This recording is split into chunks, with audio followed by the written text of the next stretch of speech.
Las mitraillettes qui piquent ton cœur. Las mitraillettes qui piquent ton cœur. Caroline. Le Tutsi prend le microphone, j'en lance de rire à Gamofina. Pour te parler d'une amie qu'on appelle Caroline. Elle était ma dame, elle était ma gamme, elle était ma vitamine. Elle était ma drogue, ma douce, mon crack, mon amphétamine. Caroline.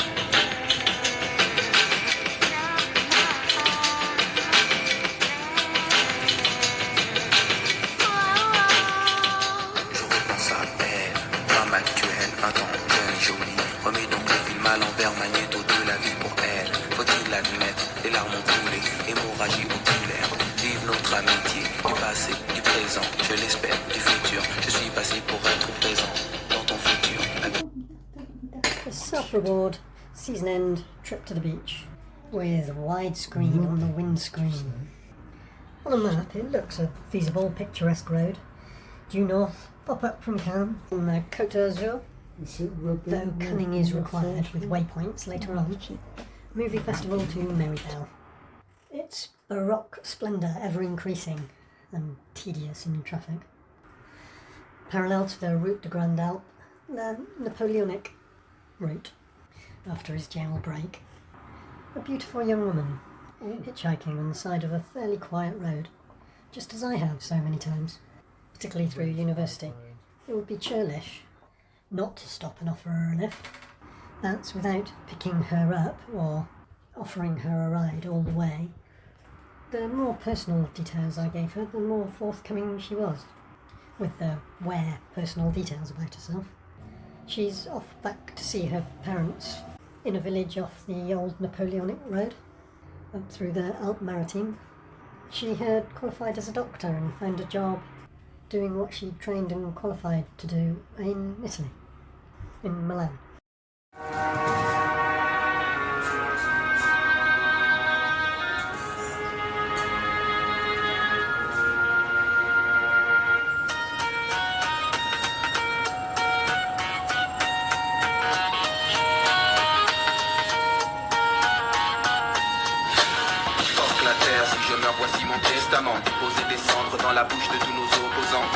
She felt comfortable there in Mediterranean culture, not so far from where she grew up.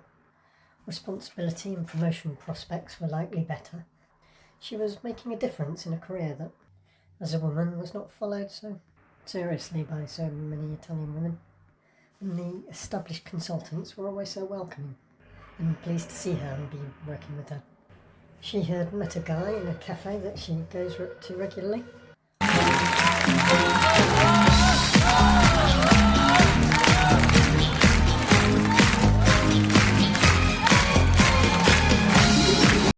I think she may have said waiter.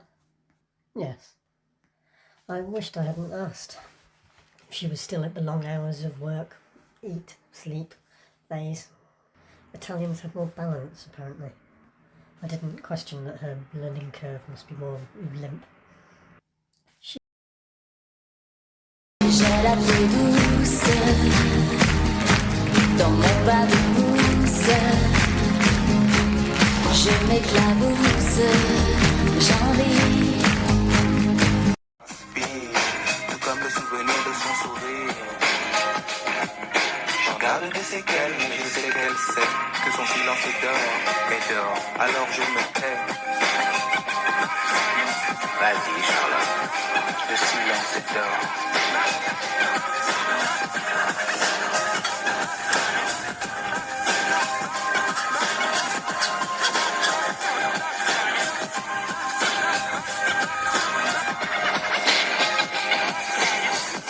Elle se baladait en chantant la balade.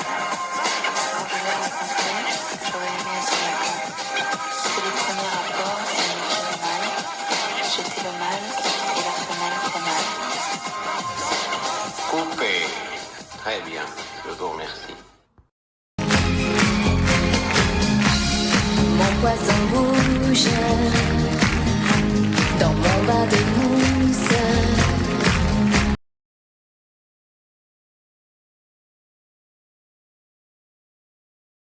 Lance. Moteur.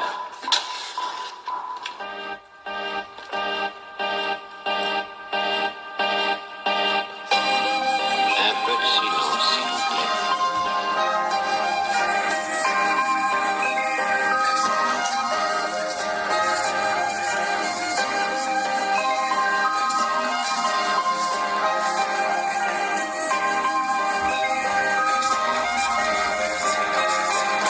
Elle se baladait en chantant la la la. Quand je l'ai rencontrée, j'aurais aimé être Lacan. Mais les premiers rapports, elle me fit du mal. J'étais le mâle et la femelle fait mal. Dieu sait qu'elle. Assis des deux stèles, la citronnelle. La miss me laisse par son acte con. J'ordonne l'abscisse, mais cela reste abscon. J'ai un esprit sain dans un corps très sain. J'ai fait le bien, mais elle est allée voir plus loin. She had taken the route many times, and so perhaps was why I seemed a little less distracted by the conversation. That had flowed, 2/3 more about her, which is Je l'entoure, je lui dis. always a good balance. When it came to the turn off for her village, a few kilometres on ahead she warned, I was starting to think that we would just naturally go on forever. As it turns out, it's just that Napoleon road that seems to go on forever. J'ai pas de problème, je fainéante, pas de malaise, je fainéante, dans l'eau je baigne, c'est l'important, bien à mon aise, dans l'air du temps. Are you up a mountain road with still a long way to go? Just here, you can see the village just on over the bridge. She said. I'd pulled off to the right to a turning lay-by opposite her turn. She offered me a drink at the local cafe. I Elle vit le grand amour qui commence dans la cour, se poursuit dans les tours et rime toujours avec toujours. Mais le contexte est plus fort que le concept. Son mec se jette dans des flammes et il se lave avec. Ils sont ensemble, dans les grands ensembles, ensemble. La belle et le bad boy. Ils sont ensemble, dans les grands ensembles, ensemble. La belle et le bad boy. Ils sont ensemble, dans les grands ensembles, ensemble. La belle et le bad boy. Ils sont ensemble, dans les grands ensembles, ensemble. Les sous-ensembles, dans les grands ensembles, ça sent. Pour gagner des sous ensemble, parle sans faire semblant de faire des coups ensemble. Et si c'est sanglant, ils plaident devant Dieu ensemble. Il était convaincant, elle était convaincue à croire. Aujourd'hui, s'arrêter était exclu le trafic. Des faux billets avec des réseaux slaves balancent la concurrence. still had a lot of mountain road to go, Beskets, and it was going to get dusky before too long. I wasn't loosely trying to race my girlfriend's TGV train from Avignon to Ashford, but she was going to be booking my ferry crossing. I had only just dropped her off after a week of long anticipated oozes. Le village. Not an excretion. J'ai la peau douce dans mon bain de mousse. Je bus à l'ombre des bombes. Sur la luxure, le luxe d'être permanent comme le clan Ku Klux. Toi, viens à moi. Tu deviendras explosif comme l'Etna. Agenouille-toi, regarde vers le bas. Agenouille-toi, regarde vers le bas. Vers le sonotone, vers le sonotone, vers le sonotone, vers le sonotone, vers le sonotone, vers le sonotone, vers le sonotone, vers le sonotone, vers le sonotone, vers le sonotone, vers le sonotone.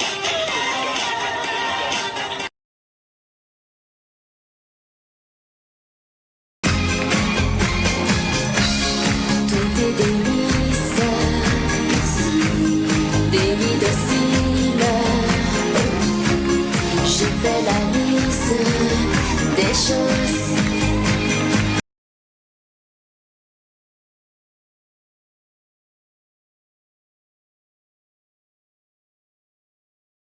I thanked the doctor and said something about me hitchhiking always feeling uncomfortable if I was taking someone out of their way.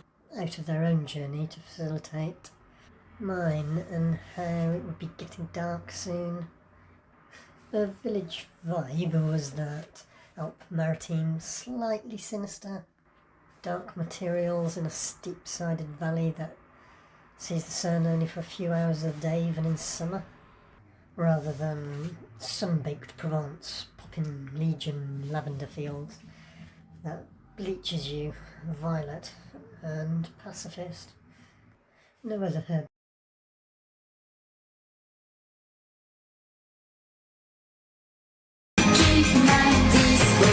J'en ai marre de ceux qui pleurent, qui me regardent à l'heure, qui se lamentent et qui se fixent sur l'idée d'une église. J'en ai marre de ceux qui râlent, des extrémistes à deux balles, qui voient la vie tout en noir. Were available. The cafe might well have been the place where we swapped contact details and promised to keep in touch and be best friends forever like the teddy bears. She got out. I pulled away. I never saw her again. As is usual. La vie ne fait pas le moine dans la rue vers l'or. Dès lors, les techniques se perfectionnent. La carte à puce remplace le Remington.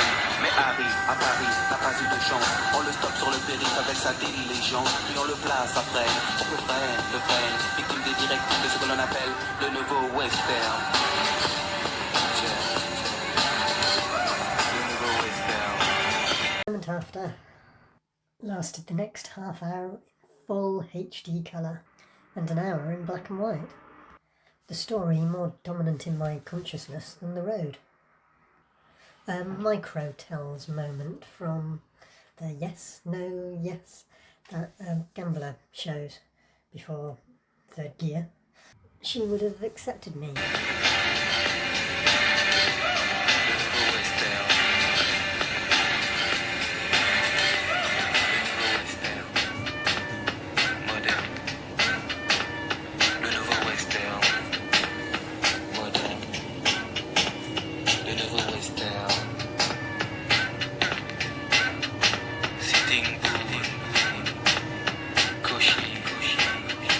Calamity Jam, West, Jam, les cool, les sky, to my walk, le nouveau western.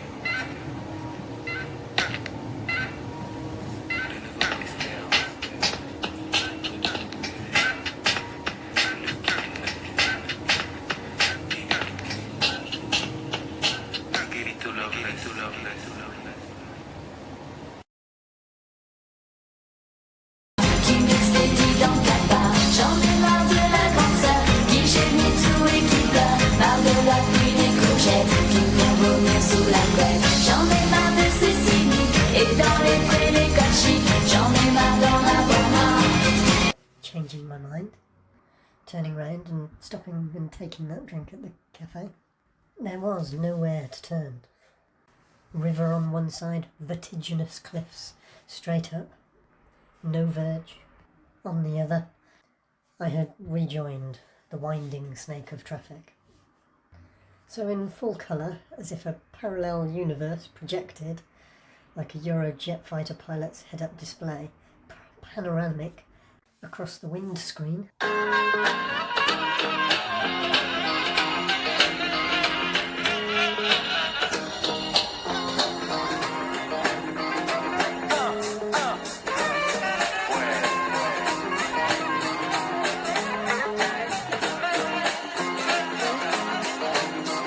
Naguère, les concierges étaient en vogue. Désormais, on les a remplacés par des digicodes. Dans ma ville, il n'y avait pas de paramètres. Je voyais des ouvriers manger des sandwichs à l'omelette. Le passé me revient comme un pile. Ok, la présence d'un passé omniprésent n'est pas passé. Les halles supplantées par le coste. L'allégorie des madeleines file à la vitesse de poste. J'ai la peau douce. She smiled, a woman's knowing smile, which I encouraged into a laugh at me and my procrastination. I declared my undying love for her, or some such, as she climbed in, or back in. I had her at hello perhaps, or a non-suit, or her closing the door behind her. My declaration of admiration continued, and by the time we got the 1 kilometre to the cafe, we found closed. She invited me to her parents'.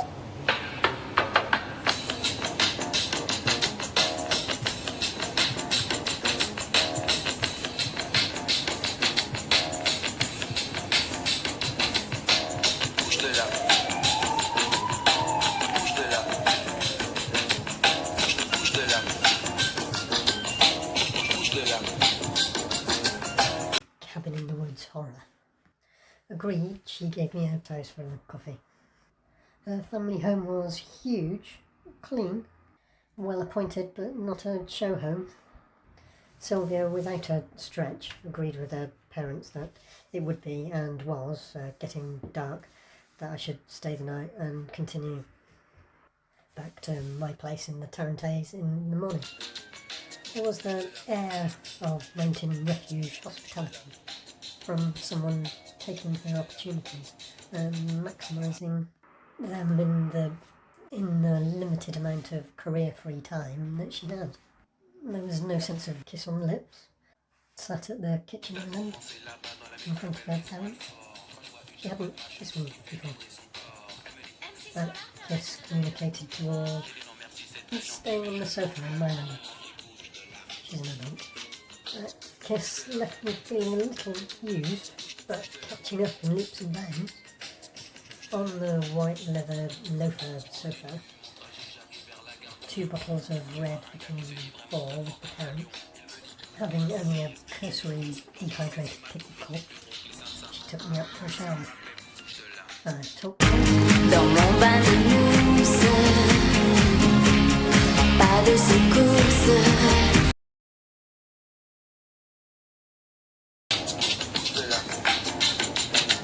Plus tard, dans le métro, y a un charclot qui traîne. Il me raconte toute sa vie, il me dit qu'il vient de Rennes. Ensuite, il me dit qu'il pue, qu'il faudrait qu'il se baigne. Je lui dis, jette-toi mon écoute, t'arrives direct dans la scène. Il m'a fait bouge de là.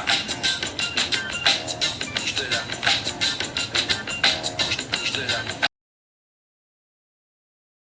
sat on the toilet seat, handed her a towel as a hand emerged from the sliding screens and steam, and was rewarded with a kiss.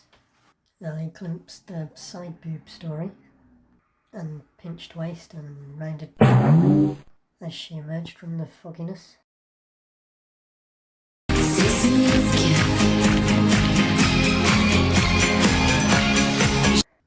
I stripped my commando-style jeans and beach sand scattering from my scrot, matter-of-factly, functionally, in front of her, in a contextually appropriate level of prudishness, perhaps best described as lack of. I kissed her back and got into the shower myself.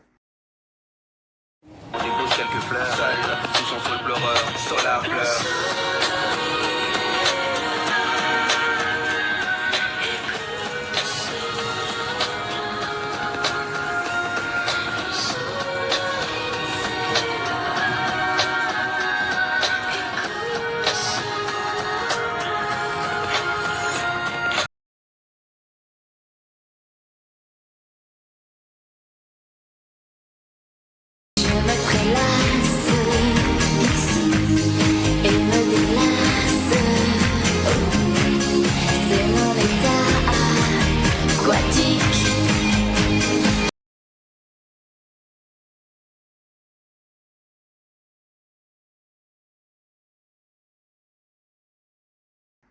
I was quick and she was still moisturising on the bed. When I emerged, refreshed, feeling like a new man, we played for an hour, fooled around, then did for an hour in full medical detail, straight off, which left an hour for fun and cuddles and sentimental reassurances that those thoughts and dreams in the passion were going to be materialised for our future.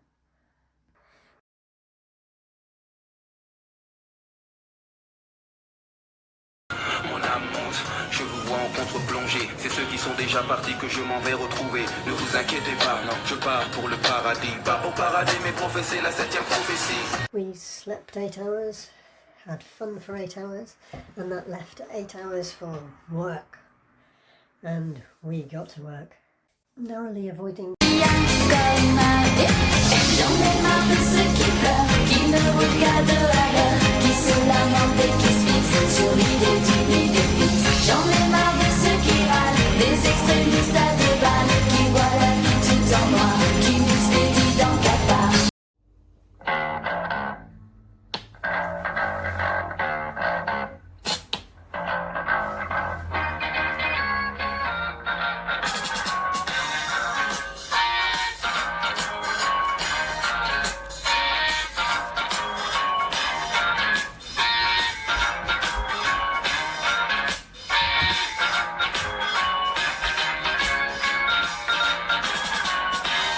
Strolling along, minding my own business.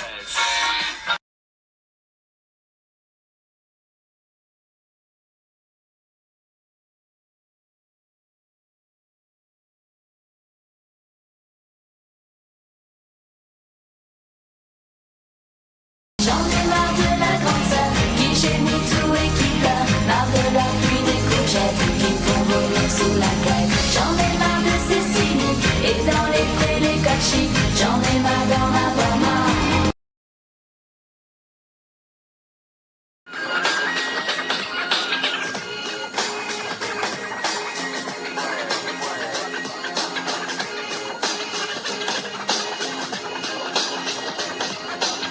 Soreness.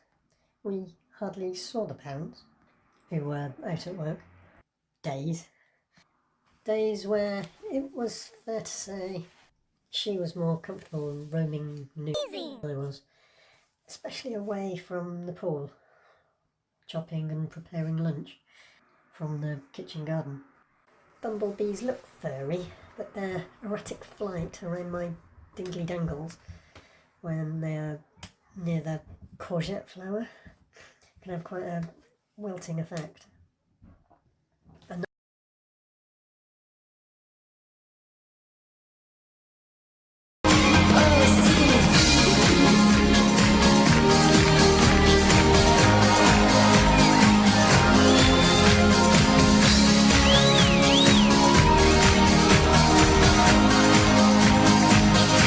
Turned into days, into almost a week, but days and nights that had come to an end.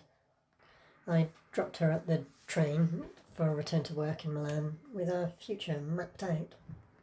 I got an email a month later that she was late, tested, and pregnant. Ecstasy.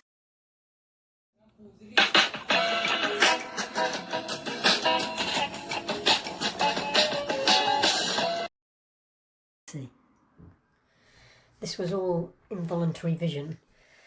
The last colour I remember was the burgundy of her towel wrapped around her with her total wet hair cascading over it in rat's tails.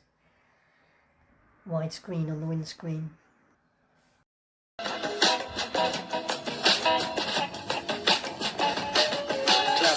prise 1, vision panoramique. Une caméra avance, gros plan sur Dominique. Seule devant la glace, elle ausculte son corps, puis crie machinalement encore quelques efforts. Tous les régimes sur elle furent testés. Toutes les tentatives ont été des échecs complets, mais elle persévère et pour plaire à son homme, Dominique a décidé de suivre la norme. Elle emmagasine des magazines dans lesquels elle passe trouver le recours ultime. À l'assaut de ses formes rondelettes, elle était occupée à couper du pied tout temps depuis qu'elle était si victime de la mode. Tel est son nom de code. Victime de la mode. Tel est son nom de code. Lumière, scène de l'as de trèfle lui propose une toute nouvelle donne et en voici la pose. Tellement décorée pour quel résultat? Elle perd de l'oseille au lieu de perdre du poids. Dominique réplique et très vite m'explique qu'elle veut être la réplique d'une créature de clip. Ainsi, font les petites filles coquettes. Elles suivent un modèle qui leur fait perdre la tête. Wow. But in reality, by dusk, I was on top of a precipitous pass, looking down over a vast plain. The hairpins fell away more steeply and vertigo-inducing than a fairground ride. To a child, don't look down in the direction of travel and oncoming vehicles.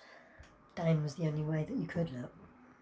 Traffic, blinding headlights, and London, Washington, Kingston, Charenton ou Carcassonne. Quand le téléphone sonne, elle nous répond sans cesse qu'elle était occupée à couper du PQ quand lui piquait les fesses du pic.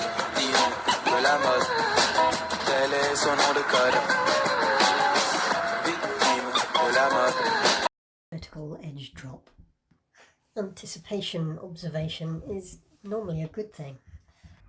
Here, fortunate to find focus on a fender a few feet forward, a friend to follow beyond little tyres and tarmac.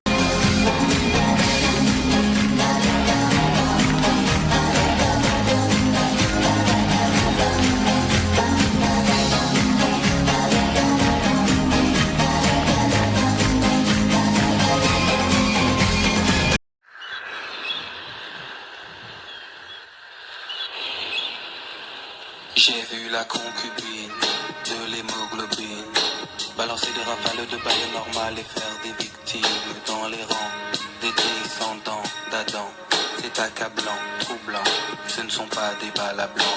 On envoie des pigeons défendre la colombe qui avance comme des pions, défendre des bombes. Le dormeur du Val ne dort pas, il est mort et son corps est rigide et froid.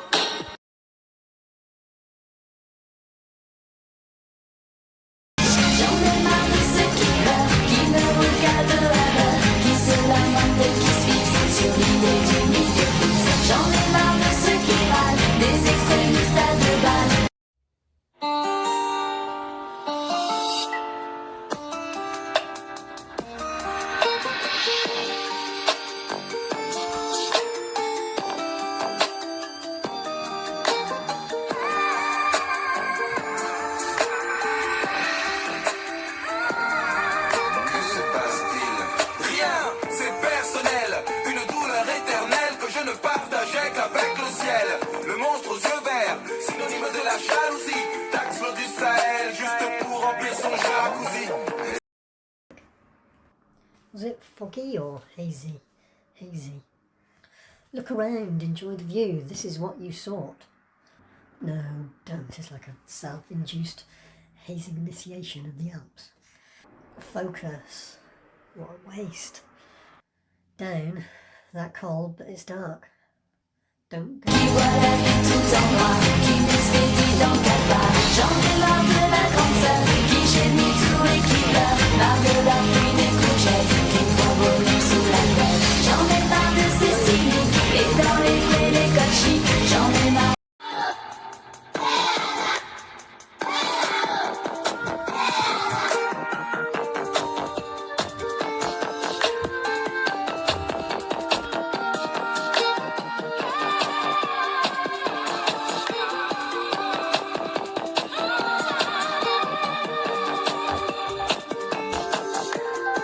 Consoled myself that I'd been gentlemanly and made another female hitchhiker feel safe. We had a meadow meeting and didn't end with such a lovely Napoleon on his own with a couple of buddies and any swelling of his 1100 une mille une cent well to his rear. He is famously quoted as saying to the 5th Regiment of the line from Grenoble, Soldat, me reconnaissez-vous? Est-ce une parle? Vous qui vivez tuer son empereur? Moi, voici.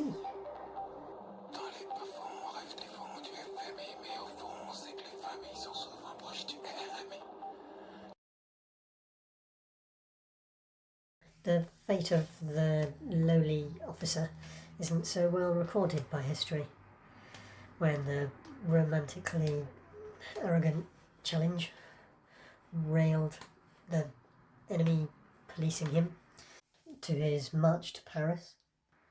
If I was to see Sylvia again at the same spot, and offered myself for life, roadside by the same meadow, would she even recognise me? Reunite with me? Ditch the waiter? Or spurn and dash the equally magnificent LEF dream? Would we flock together and do the walk? See patois, prior, tropicalisation. Once again, would the pretty girl give herself to me, or abandon herself to the fickleness of a Lancia driver, to paraphrase Balzac badly? Balzac? You know Balzac? Bouge de là. Bouge de là. Bouge de là. Alors j'ai bougé. J'ai dû m'en aller. Partir bifurquer. J'ai dû m'évader. J'ai dû m'enfuir. J'ai dû partir. J'ai dû m'éclipser. J'ai dû me camoufler. J'ai dû disparaître pour réapparaître. Oh, bouge de là. Bouge de là.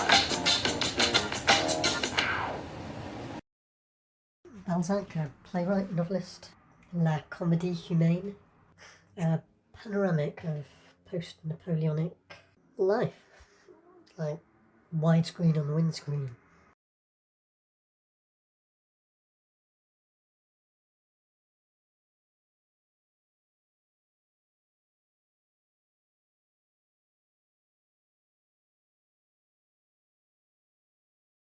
The Var region of Provence, I think, stretching from Cassis to Beaumes-les-Mimosas.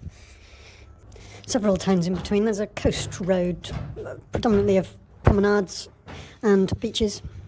The beaches only sort of exist in a lot of places where the tide's gone out, and then they're up to the sea is up to the promenade when the tide is in, depending on the cycle of the moon. But like the Summer of the Passions, with the cycle of the moon, they're not like big expanses of Spanish beach where you have sex all morning if you want to. I'll say on most of these beaches you'll have at least one career suntanning yoga nudist person, even or especially where they're on the side of the road almost. In some places the promenade has turned into almost a motorway, not quite the same as further on past Menton through the Italian hills, where the deep ravines of the Alpes Maritimes meet the sea. Motorway on bridges high up above the tiny little beaches and coves.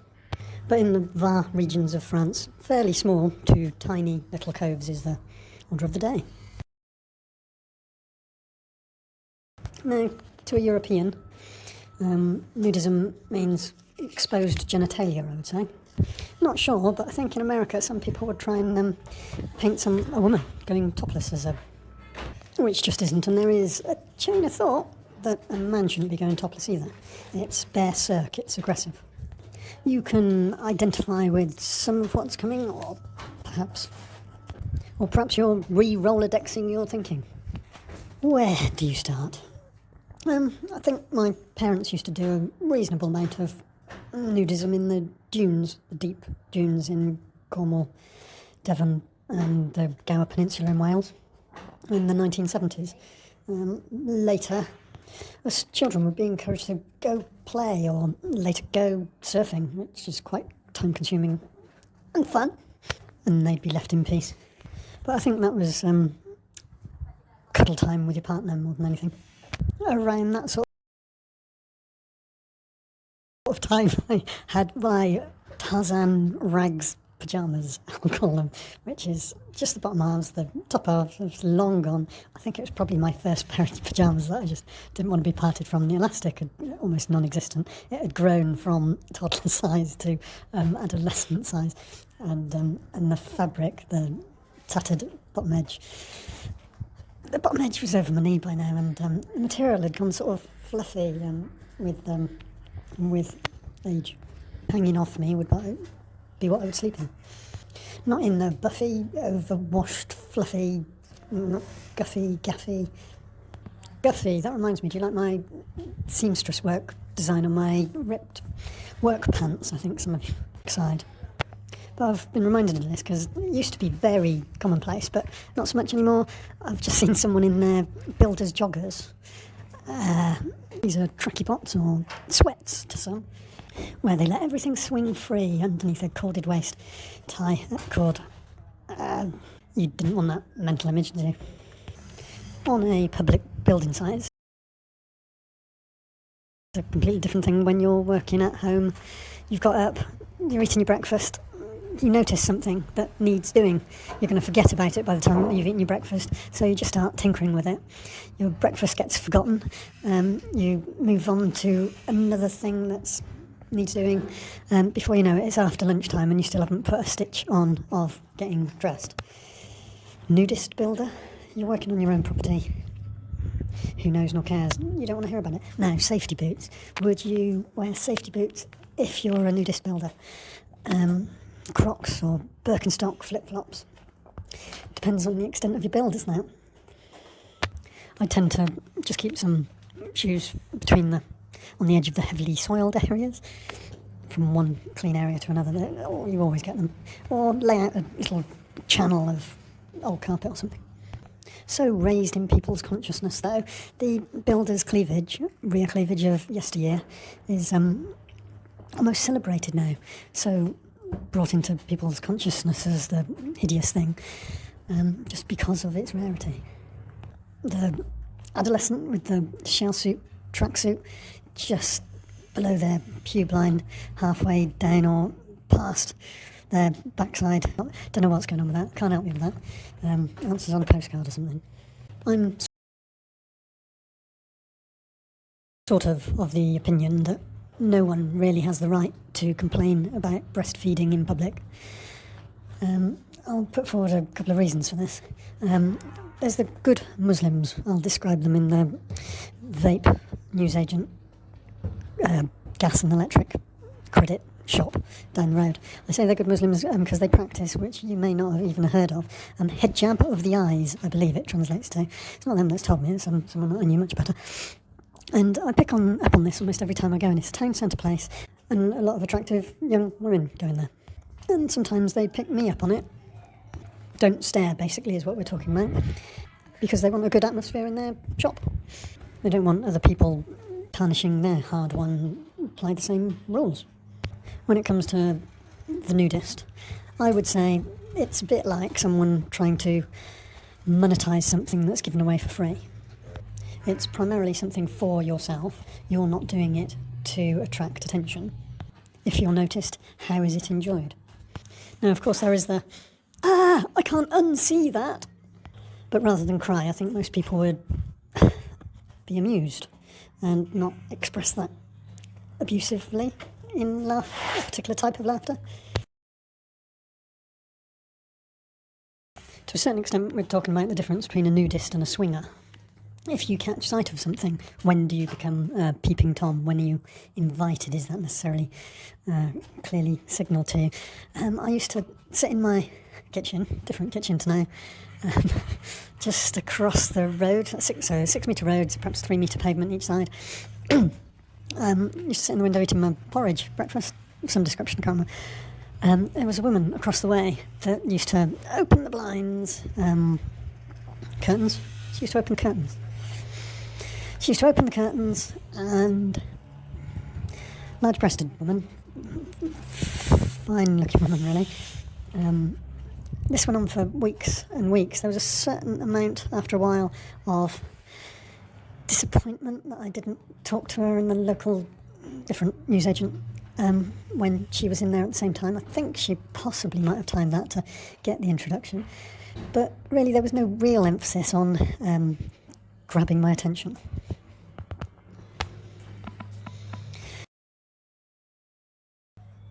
Wasn't doing peering over the edge. Just my eyes on show. I'm just sat there eating my breakfast. I can be in my window, she can be in her window. She had a male visitor occasionally similar sort of attitude. Neck curtains, someone might be shouting. Yes, but spending money on uptight, is it really necessary? The person that's walking past on the street that sees you naked in your own house and pays too much attention to that, when they can just look the other way and carry on about what they're doing, it says more about them than it does about the person in their own house. Children walk into a school, as long as the person isn't squashing themselves up against the glass in some strange manner, it's part of growing up and then education. They too can learn to look the other way if they're not interested, mature out. Novelty is that way. I'll emphasise that India isn't Muslim. On Indian beaches in Goa, I can't say, this is a few years ago now, there's signs up that look like they've been around since the 60s saying no groups of men or no single men on the beach. Like there has been a ogling problem. But from old photos it was just the same in the, let's stick with the 60s, in the south of France. I don't think it's particular photo shoots that drew crowds with those expressions. With quantity, attitudes change. The unfamiliarity of the occasion, the sight, is more of a joy in someone feeling that they can express themselves as free. But there are still those few occasions where you're front line. That meant in the first place that remote locations like woods in Germany in the 1930s and Weimar Republic, and islands off the coast, less popular, bigger beach areas of the coastline of the south of France more generally. These remote areas indulged the freedom of expression. Even now, a lot of what gets classed as a nudist beach, with a little patch of sand on a map, a bit of yellow colouring in, will be a rocky beach or an area of rocks. You'll need to scramble to get to it. That's hands and knees, not dirt bike. Or they're temporal beaches. No, temporal's not right. Temporary beaches that are only there when the tide goes out.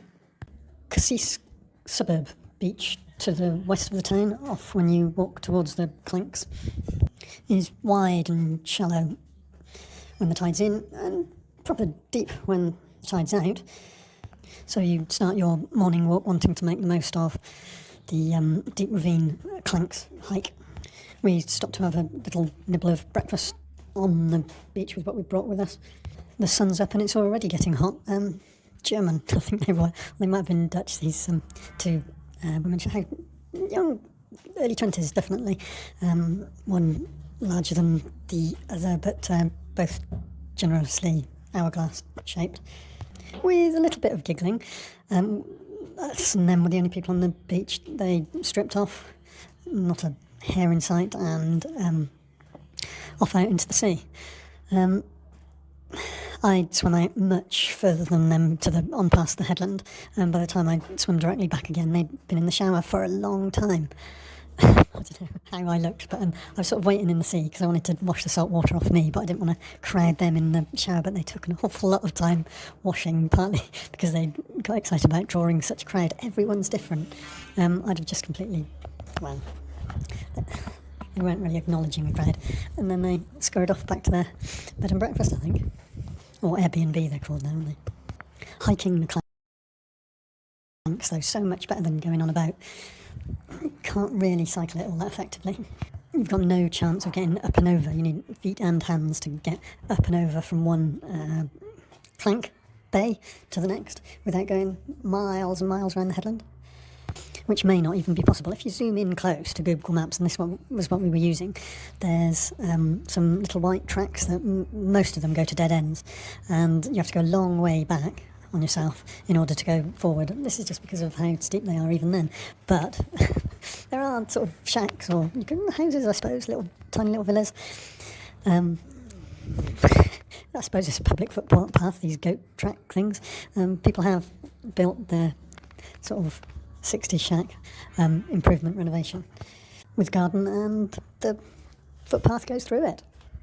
Not totally reliable white lines on Google Maps, but that's all you got really.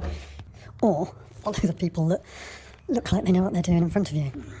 But then you've got to try and keep up with someone 20 years younger than you. What am I saying?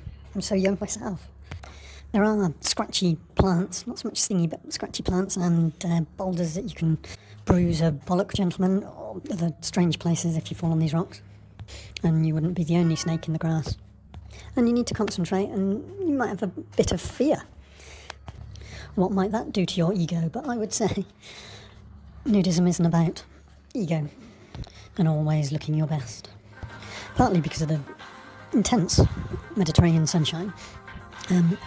I have long, thin trousers and top that covers all of my arms. Fine linen. When you're at these small beaches at the head of these clanks, if anyone's complaining about nudism in these remote locations, well, they are remote, but it's a national park, I think they really need their head examining. It's a mix of ages, but all physically fit. There are these little summer houses that have probably been passed down through generations, and I can't imagine ever come up for sale. Little fishermen's cottages, probably built in the 70s from the construction.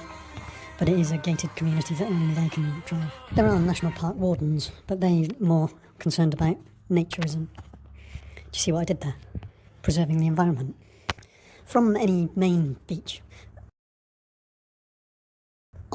anywhere on the Var coast really, there will be a small beach, as I said before. These rocky beaches, there will be a central point to this rocky beach, and that will be generally a nudist area. I think they are used to seeking out privacy, but I don't know. I found that it was gay men that found the most secret places, even building a dry stone horseshoe shape. And on one occasion, lying there playing with themselves and their partner, staring at you in the face, begging you to look at them, just demonstrating that they like you, really. I practised hijab of the eyes and carried on walking. While there may or may not be a semi-professional aspect, and it's probably not all homosexual males, but I think these people are called swingers rather than nudists. I'd say they've got the wrong idea, really. It's more of that abusive full monetarisation type thing. Rather than, I'm having a nice time, it's all for free, respect it. But the little rocky beaches aren't prime time. The wider rocky beach to the east of Cassis, you can go to the more extreme locations, had a definite checking things out atmosphere in a not unpleasant way. It was one of the only places that I could find free car parking nearby, and walking down, there was a very attractive, probably Italian woman photographer in a shell suit of all things, heading off that way, and I was so tempted to turn around in my tracks and have a chat and see if she knew the way. But she was so enthusiastic about catching my eye that I wondered if that was a semi-professional thing as well.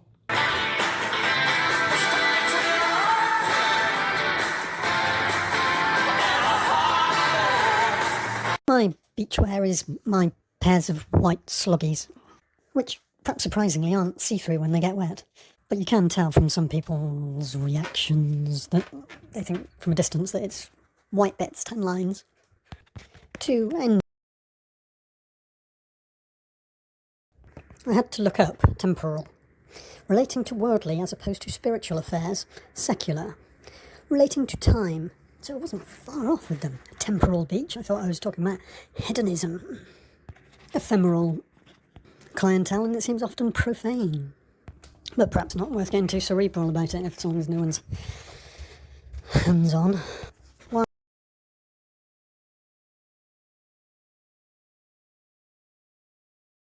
While a relative at their racket sports suffered a bit of that as a adolescent, swimming club never did.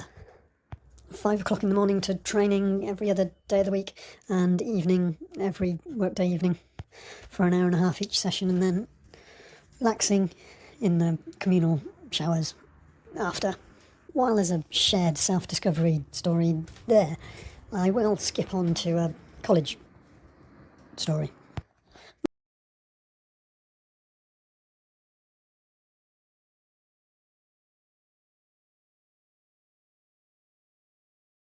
end on a negative in true Stuart Lee BBC tradition, though a right banger of a comedy vehicle this is. A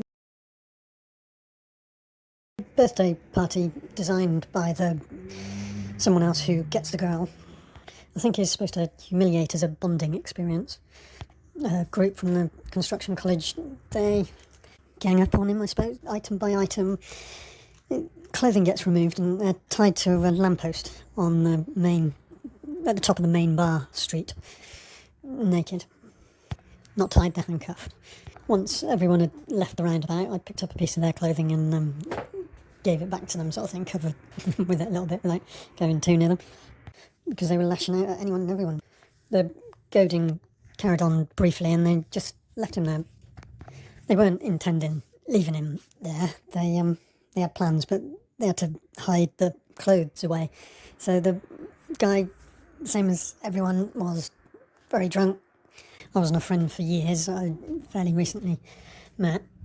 All of them I was quite peripheral. Anyway, the next time I saw them, including him in the middle, they were trying to get him into a nightclub by the naked person being in the centre of the group going in. The middle-aged gay nightclub owner on the door with his toy boy boyfriend who inherited it from him a few years later let some of them in and quizzed the naked guy at the door at some length. I don't know whether he was trying to decide how drunk he was or how he was going to behave when he got in. I digress, but I had a similar problem in a different nightclub where I'd gone in dressed as you do in an adult diaper, a comforter in my mouth and a Paddington Bear bedspread over my shoulder. That's a dummy in my mouth and a comforter blanket over my shoulder. Or is it a dummy going into a nightclub? And while I'm inside, some girl rips the adult nappy off me, just to the edge of the dance floor. Now, I did have the foresight to wear some underpants underneath the diaper. It's a nappy, why do I keep saying diaper? I'm really not sure why, but she wouldn't tear the pants off, the underwear off.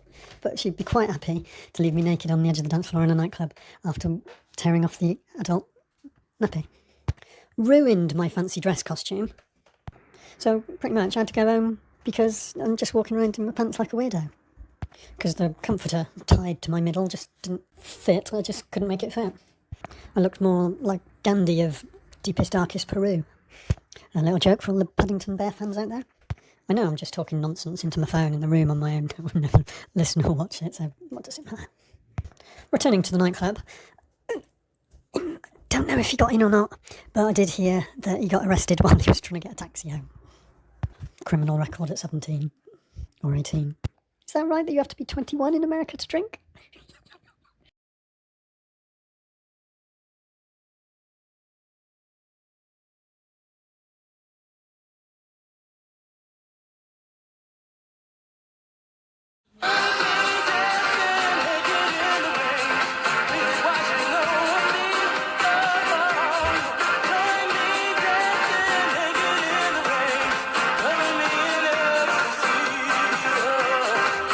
Anywho, The Naked Builder and Chef isn't going to be any great shakes. I think somebody's probably already got that one.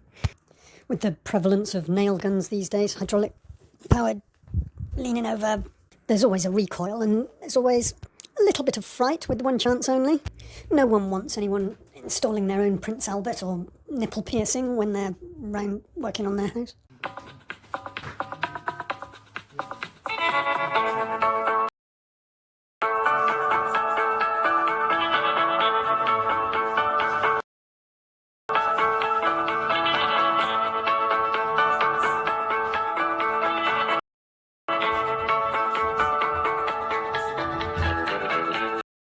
Many people tell you that they're your friend. So, after swimming club one morning before school, I'm having a shower in one of the usual mixed crowd in the communal shower area.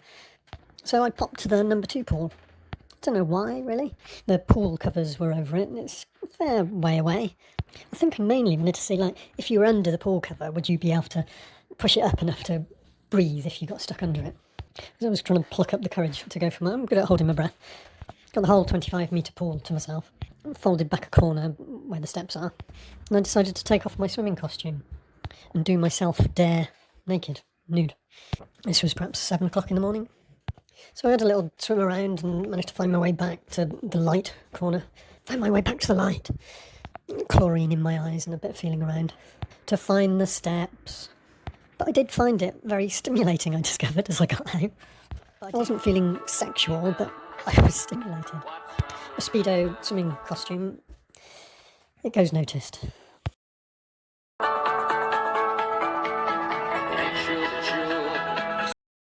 Receiving the signals they send. Brother, only got 2 hands to lend.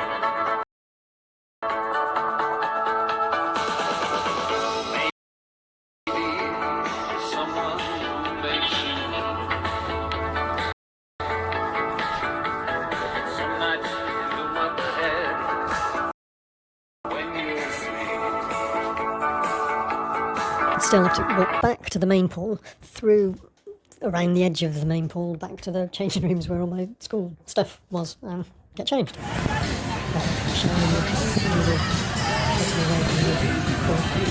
was all my great shapes the next time I did it.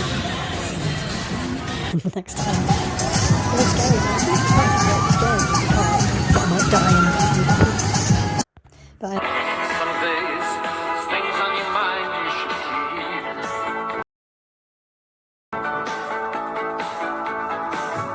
Sometimes it's tougher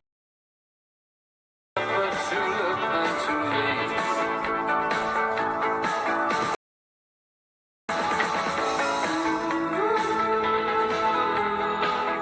the sense of being watched 1 or 2 times, and the only girl that was in the communal showers afterwards that it could have been wanted to play dumb. It might have become a shared experience, but perhaps they continued after me and it was a solitary experience for them.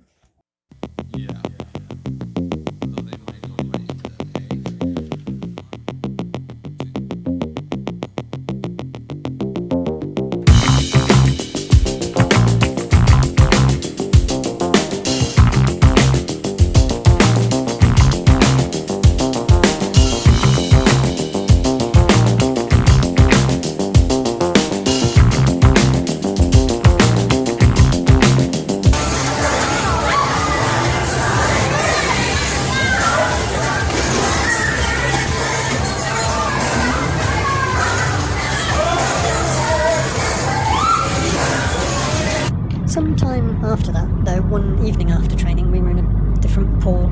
The number 2 pool had all the windows blacked out with plastic bags taped to the windows. They left a little bit, and I was with the boys, and they were on a peek through. Why aren't we allowed in our usual pool?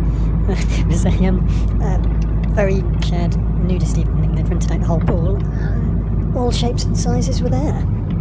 We left them to it. We'd seen people swimming before. Anyway, as an outcome of this rambling nonsense, feel free to talk about anything. And swimming gives you a very healthy body image, I would say. Wearing very little with your friends for hours with an elevated heartbeat feels more natural than anything else, really.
This could be a story about love among the tomato canes. A story of the maidens, the young maidens of a French meadow, prairie and pré, seen not as a May to December story, but their attentions towards someone that was starting to see the law of diminishing returns taking application on one's attractiveness, or attraction at any rate. Experiences guerrilla gardening on other people's property and an allotment had led to a potager in a French stone wall enclosed vegetable garden that was still very much benefiting from, in fertility terms, from the 100-year previous, certainly 50, 70-year previous, dung of cow and goat long gone. But one had learnt that getting anything efficient out of the ground is time-consuming. What you put in, you generate back out. And had learnt the sanity of being satisfied with little and subsidising from the supermarket, which had also brought the realisation of how much better homegrown food really is. Everything that you grow is at 300% flavour. It's like when you were young, tasting everything again for the first time. L'Orvée doesn't raise its head in the story of Love Among Tomato Cans. L'Orvée is the stumpy, flat, slow one that basks on the parapet wall. It's home amongst the rustic granite stones. The younger maiden of the meadow basks on the tarmac road just beyond the wall with one of her father's giant rabbits, or Haribo, a French bull terrier. Only other people going to the three-end roadhouses ever pass this way. Decades of decadent age difference separate them as well as the wall. It, or vet. The younger maiden's best friend relationship with her mother means that the older maiden is discouraged from playing with her.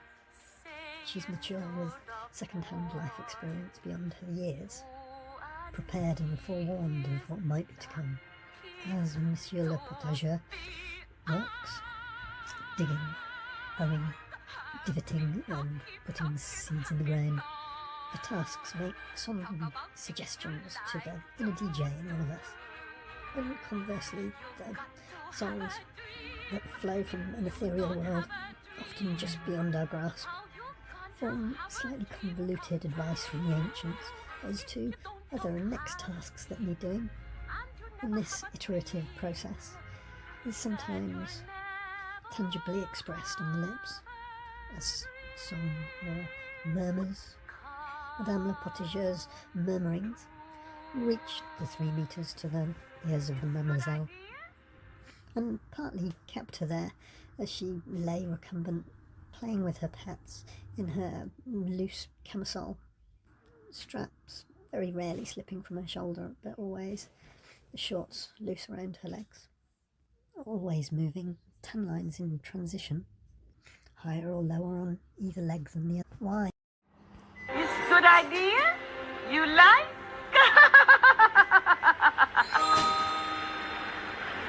Wait a minute.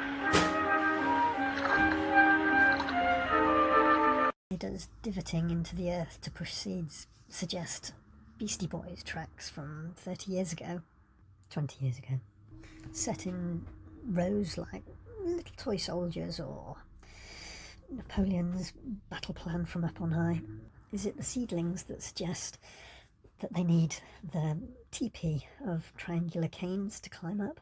Running Bear, on the banks of the river stood Running Bear, is perhaps understandable, but he was barely able to contain the rugby chants of Ugo, Ugo, Ugo, Ugo, Ugo, Ugo.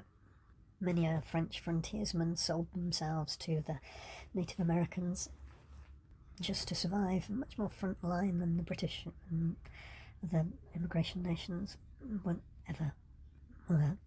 The Maiden of the Meadow had something of a Hiawatha quality with her warm, by the sun, golden skin tone, with a hint of olive. She warmed and even chuckled to her little friend Haribo, it seemed, after overhearing every involuntary utterance of song without the cultural reference even. Mesdames Potager cut a couple of outer leaves of a shard that had been left, a Swiss shard that had been left over the winter, and took them 10 steps out of sight to the old external Godin stove that had slowly been heating up, chucking away burnt offerings of woodworm and good.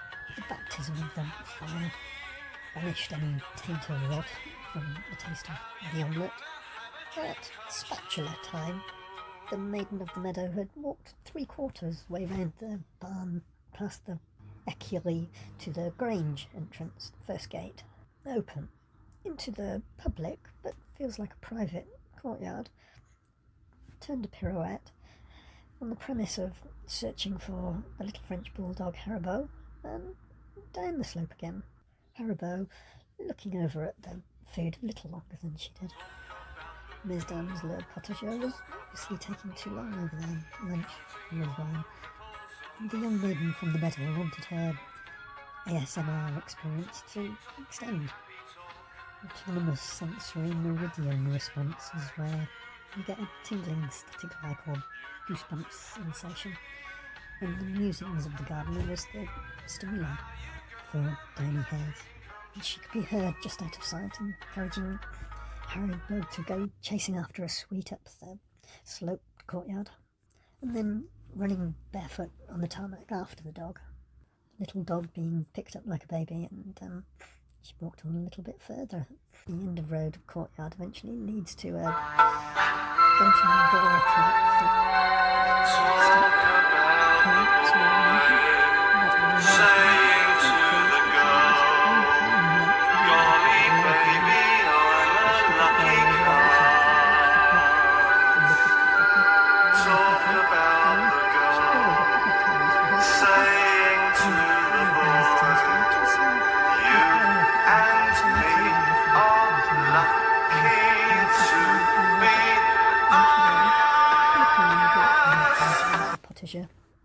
between Papa, the look seemed to say, be good to me, don't hurt. He's a big fella. If you don't talk happy and you never have a dream, then you'll never have a dream come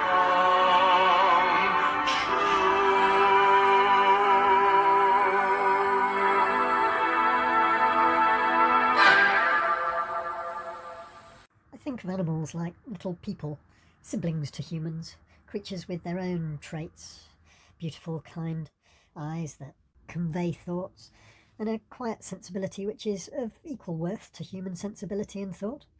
These little people are pure and kind. They're not greedy. They know neither accumulation nor waste. They take care of their young and are of precious service to us. In other times, they would have nurtured us, raised us, sheltered us. Like mothers, they'd have kept her company. There was no one to comfort us on this earth. Like strange family members, dogs would have taken to protecting us, dying for us on millions of occasions. Birds, another family of angelic origin, sang for us in the depths of the forests, reminding us that heaven had not forgotten us, and that heaven, as we know, instinctively had been our own origin.